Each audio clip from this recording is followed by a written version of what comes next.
ಇತ್ತೀಚೆಗೆ ಕೃಷಿ ಸಂಶೋಧಕರು ಕೃಷಿ ವಿಶ್ವವಿದ್ಯಾನಿಲಯದಲ್ಲಿ ಈ ಅಡವಿಯಲ್ಲಿ ಸಿಗ್ತಕ್ಕಂಥ ಆಲೂಗಡ್ಡೆಯನ್ನು ಬಳ್ಳಿ ಆಲೂಗಡ್ಡೆ ಅಂತೇಳಿ ಈ ಆಲೂಗಡ್ಡೆ, ಬೀಟ್ರೂಟು, ಮೂಲಂಗಿ, ಕ್ಯಾರೆಟು, ಬೆಳ್ಳುಳ್ಳಿ ಅವೆಲ್ಲ ನೆಲದ ಒಳಗಡೆ ಬೆಳೆಯವು ಗಡ್ಡೆ.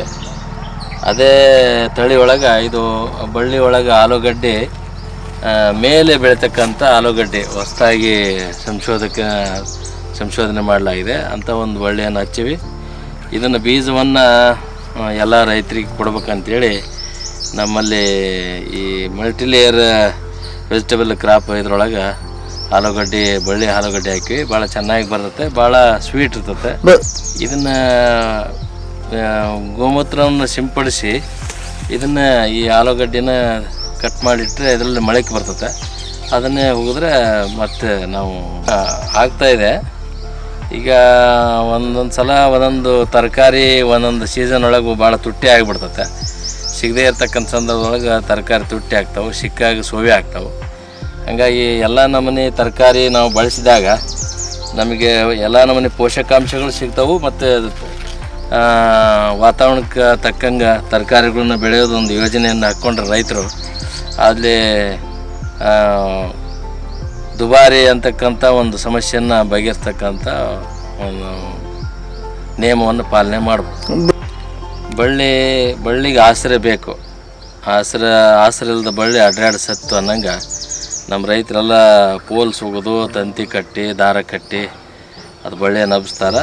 ಹಾಗಾಗಿ ಸೌತೆಕಾಯಿ, ಹಾಗಲಕಾಯಿ ಅವೆಲ್ಲ ಬೀಜಕ್ಕಾಗಿನ ನಮ್ಮ ರೈತರು ಬೆಳೀತಾರೆ. ಅಂಥ ಒಂದು ನಿಯಮವನ್ನು ಪಾಲನೆ ಮಾಡಿದ್ರೆ ಈ ಬಳ್ಳಿಗಳೆಲ್ಲ ಚೆನ್ನಾಗಿ ಬೆಳೀತಾವೆ ಅಂತ ಹೇಳಿಕ್ಕೆ ನಾನು ಬಯಸ್ತೇನೆ. ವಿಶೇಷವಾಗಿ ತಮ್ಮಲ್ಲಿ ಬಳ್ಳಿ ಆಲೂಗಡ್ಡೆಯನ್ನು ನೋಡ್ತಾ ಇದ್ದೀವಿ. ಇದನ್ನು ಮಾರುಕಟ್ಟೆಗೆ ಪರಿಚಯಿಸಿದ್ರೆ ಹೇಗೆ ಬುದ್ಧಿ ತಮ್ಮ ಶ್ರೀಮಠದಿಂದ? ಈಗಾಗಲೇ ಹೋಗ್ತಾ ಐತಿ. ಈಗಾಗಲೇ ನಾವು ಸಾವಯವ ಕೃಷಿಯಿಂದ ಬೆಳೆದಿರೋದ್ರಿಂದ ಹೆಚ್ಚು ಬೇಡಿಕೆ ಐತೆ. ಹಾಗಾಗಿ ಆಲೂಗಡ್ಡೆ ಎಲ್ಲ ಜನರು ಬಳಸ್ತಾರೆ, ಅಪೇಕ್ಷೆ ಪಡ್ತಾರೆ. ಹಂಗಾಗಿ ಇದು ಹೊಸ ತಳಿ ಇರೋದ್ರಿಂದ ಭಾಳ ರುಚಿಯಾಗಿ ಸಿಹಿಯಾಗಿರ್ತಕ್ಕಂಥ ಆಲೂಗಡ್ಡೆ ಬಳ್ಳಿಯಲ್ಲಿ ಮ್ಯಾಲೆ ಬೆಳೀತಕ್ಕಂಥದ್ದು ಅದು ಭಾಳ ವಿಶೇಷತೆ. ಹಂಗಾಗಿ ಬುದ್ಧಿ ಇದನ್ನು ಊಟ ಮಾಡೋದ್ರಿಂದ ಏನೆಲ್ಲ ಉಪಯೋಗ ಆಗುತ್ತೆ ಅಂತ? ಇದು ನಮ್ಮ ದೇಹಕ್ಕೆ ಲೂಬ್ರಿಕೆಂಟ್ ಇದ್ದಂಗೆ. ಹೆಂಗೆ ಗಾಡಿ ಸರ್ವಿಸ್ ಮಾಡಿದಾಗ ಆಯಿಲು ಗ್ರೀಸು ಹೆಂಗೆ ಗಾಡಿಗೆ ಬೇಕಾಗ್ತದೋ ಹಂಗೆ ಈ ದೇಹಕ್ಕೂ ಪೋಷಕಾಂಶಗಳು ಒಂದು ರೀತಿ ಲೂಬ್ರಿಕೆಂಟ್ಸ್ ಇದ್ದಂಗೆ. ಹಾಗಾಗಿ ಆಲೂಗಡ್ಡೆ ಒಳ್ಳೆ ತರಕಾರಿ ಅಂತ ಹೇಳಿಕ್ಕೆ ನಾನು ಬಯಸ್ತೇನೆ. ಇದರ ಆದಾಯದ ಬಗ್ಗೆ ಈಗ ಎಷ್ಟು ಕೆಜಿಗೆ ಎಷ್ಟು ನೀವು ತೊಗೊಳ್ತಾ ಇದ್ದೀರಿ ಮಾರುಕಟ್ಟೆಯಲ್ಲಿ? ಈಗ 40-50 ರೂಪಾಯಿ ಕೆಜಿ ಹೋಗ್ತಾ ಇದೆ. ಓಕೆ. ಅನೇಕ ರೈತರು ಈ ವಿಡಿಯೋ ನೋಡ್ತಾ ಇರ್ತಾರೆ, ಅಂಥ ರೈತರಿಗೆ ತಾವು ಹೇಗೆ ಇಷ್ಟಪಡ್ತೀರಿ?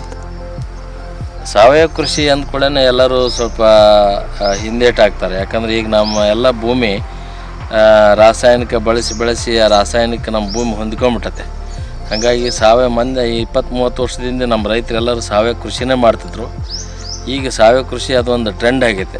ಟ್ರೆಂಡ್ ಅಂತ ಅನ್ನೋದಕ್ಕಿಂತ ನಮ್ಮ ಪೂರ್ವಜರು ಮೊದಲು ಅದನ್ನೇ ಮಾಡ್ತಿದ್ರು. ನಾವೀಗ ಈ ಮಲ್ಟಿ ಈ ಕಂಪ್ನಿಗಳನ್ನು ಆಶ್ರಯಿಸಿ ನಾವೆಲ್ಲ ನಮ್ಮ ಬೀಜದ ತಳಿ ಎಲ್ಲ ನಶಿಸಿ ಹೋಗ್ತಾ ಇದಾವೆ. ನಾವೆಲ್ಲ ಪರಾವಲಂಬಿಗಳಾಗ್ತಾಯಿದ್ವಿ. ದೊಡ್ಡ ದೊಡ್ಡ ಕಂಪ್ನಿಗಳು ಬೀಜ ಸಂಸ್ಕರಣೆ ಮಾಡಿ ನಮಗೆ ಕೊಡ್ತಾರೆ. ಆದರೆ ಅದು ಒಂದೇ ಸಲ ಬೆಳೀಲಿಕ್ಕೆ ಬರೋದು, ಮತ್ತು ಇನ್ನೊಂದು ಸಲ ಬೆಳೀಲಿಕ್ಕೆ ಬರೋಲ್ಲ. ನಮ್ಮ ಹಿಂದಿನ ರೈತರೆಲ್ಲ ಬೆಳೆದದ್ದು ದವಸ ಧಾನ್ಯದೊಳಗೆ ಒಂದಿಷ್ಟು ಸಂಗ್ರಹ ಮಾಡಿ ಇಟ್ಕೊಂಡು ಬೀಜಕ್ಕಂತೇಳಿ ತೆಗೆದಿಟ್ಕೊಂಡು ಅವನ್ನೇ ಬಿತ್ತಿದ್ರು, ಚೆನ್ನಾಗಿ ಬೆಳೀತಿದ್ವು. ಆದರೆ ಈಗ ಕಂಪ್ನಿಗಳು ಪರಿಷ್ಕರಣೆ ಮಾಡಿ ಕೊಡ್ತಾರೆ. ಎಷ್ಟು ಮಟ್ಟಿಗೆ ಪರಿಷ್ಕರಣೆ ಮಾಡ್ತಾರೆ ಏನು ಗೊತ್ತಿಲ್ಲ. ಅವು ಒಂದು ಸಲ ಬೆಳೆದ ಮತ್ತೆ ಬಿತ್ತಲಿಕ್ಕೆ ಬರೋಲ್ಲ. ಹಾಗಾಗಿ ನಾವು ಸಾವಯವ ಕೃಷಿ ಮಾಡೋದ್ರಿಂದ ಬೀಜ ಸಂರಕ್ಷಣೆ ಮಾಡ್ತಕ್ಕಂಥ ಒಂದು ಘಟಕವನ್ನು ನಮ್ಮಲ್ಲಿ ಮಾಡೇವೆ. ವಿಶೇಷವಾಗಿ ತಮ್ಮ ಶ್ರೀಮಠದಲ್ಲಿ ಬಿದ್ದು ಈ ಕಳೆಯನ್ನು ಗೊಬ್ಬರವಾಗಿ ಕೂಡ ಕೊಡ್ತಾ ಇದ್ದಾರೆ, ನೀವು ಅದನ್ನೇ ಕ್ರಾಪ್ ಮಾಡಿ ಗೊಬ್ಬರ ಲೆಕ್ಕದ ಕೊಡ್ತಾ, ಅದ್ರ ಬಗ್ಗೆ ಹೇಳೋದ್ರೆ?